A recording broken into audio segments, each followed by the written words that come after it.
Hello everyone, welcome to chapter 1 from second unit, Introduction to Prasthanatrayi, Purushartha Chatushtaya and Goal of Human Life. Now first let us try to explore Prasthanatraya. First we'll understand what is Prasthana, then Traya. Prasthana is the Sanskrit word which means path, way or departure. In philosophical or scriptural context, it refers to a systematic path or authoritative foundation for understanding a spiritual or philosophical tradition. Now, what is Traya? The word Traya simply means three. Now, let me make it easy for you to understand. Now, just like to become an engineer, we study core subjects like science and maths. In the same way, a spiritual seeker must study the three core texts, the Upanishads, Bhagavad Gita, and Brahma Sutras to understand the ultimate reality. Now let us explore each of these one by one. First one is Shruti Prasthana, that is the study of Mukhya Upanishad. Now let us try to know the meaning of Shruti Prasthana. Shruti means that which is heard. These are the teachings that were not written by any human, but heard by ancient sages, whom we call Rishiminis, and they got this information during deep meditation. So this process is called divine revelation, meaning the knowledge what spiritually received, not invented. Prasthana means already we discussed, it is foundation or path. Now let us try to know about Upanishad. The term Upanishad literally means sitting down near, indicating the traditional way of learning where a student sits near the Guru to receive deep spiritual teachings with humility and devotion.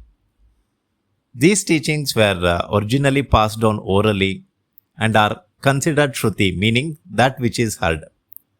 Shruti refers to texts that are believed to be divinely revealed, not authored by humans, and therefore hold the highest authority in the Hindu tradition. There are said to be 108 Upanishads, but among them, 10 are regarded as the most important. These are known as the Mukhya Upanishad and are often studied with detailed commentaries by great philosophers like Adi Shankaracharya. The 10 Mukhya Upanishads are Isha, Kina, Katha, Prashna, Manduka, Mandukya, Aitareya, Taitareya, Chandogya and Brihadaranyaka. These are the 10 Mukhya Upanishads or major Upanishads.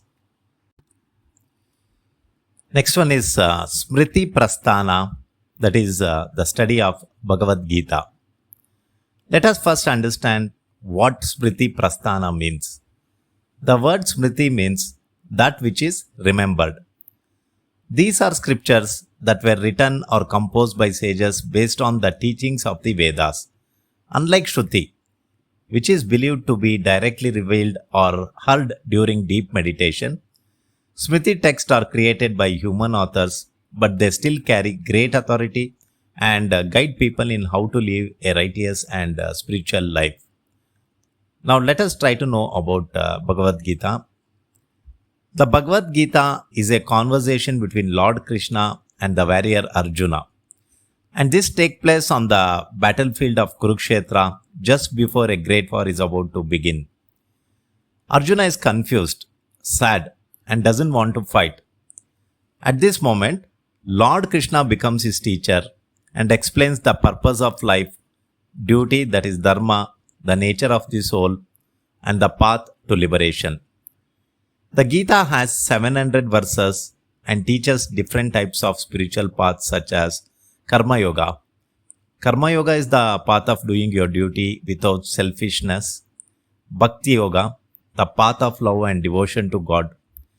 Jnana Yoga, the path of knowledge and self-enquiry. And Dhyana Yoga, the path of meditation and inner focus.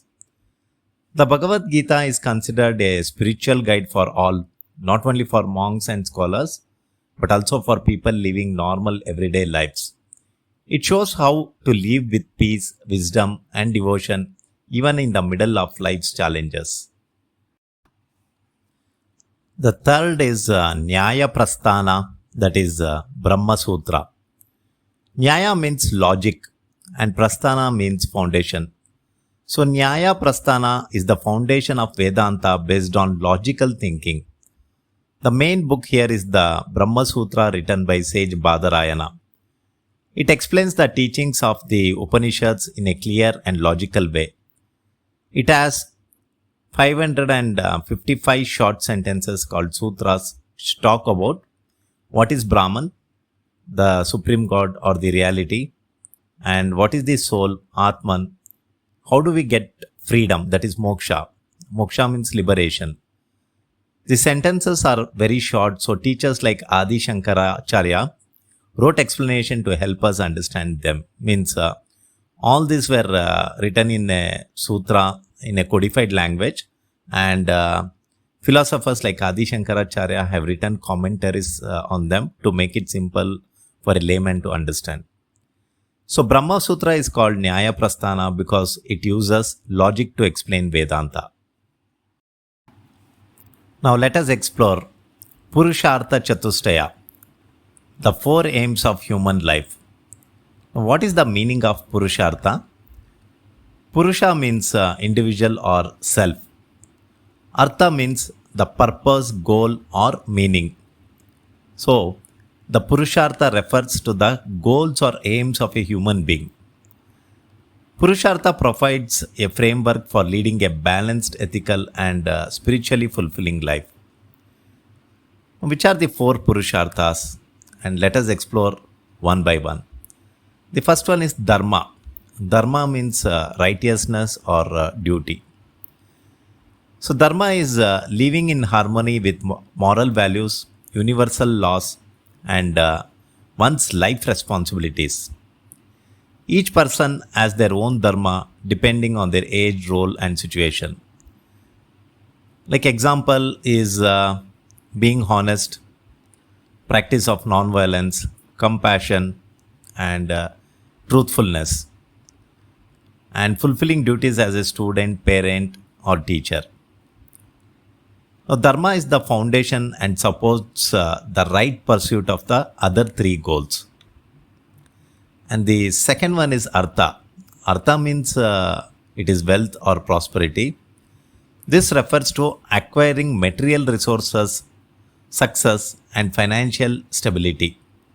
So it includes career, property, education and means to support oneself and family.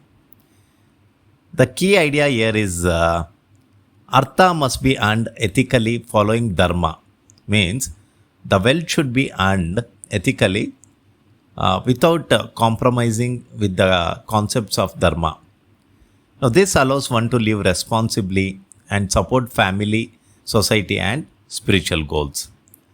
Third one is Kama, that is desires or pleasure.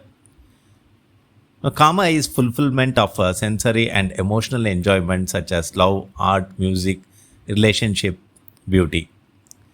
This refers to experience joy and satisfaction in life. Now the important point here is Kama should not violate Dharma or harm others. When guided by Dharma, Kama adds joy and richness to life. And the last one is Moksha. Fourth one is Moksha, that is liberation or self-realization. So this is the ultimate goal, that is liberation from the cycle of birth and death, also known as samsara. It is the realization of the self and unity with the Supreme. Moksha is freedom from suffering, ignorance and attachment. It leads to eternal peace and bliss. Now, Moksha is considered as the superior among all the other Purushartha. The Purusharthas are meant to be pursued in harmony. Dharma guides how to earn and enjoy. Moksha is the ultimate purpose and culmination of the other three goals. Yoga helps in living a life of Dharma, cultivates inner clarity to balance artha and kama, leads to moksha through self realization, discipline, and awareness. Thank you.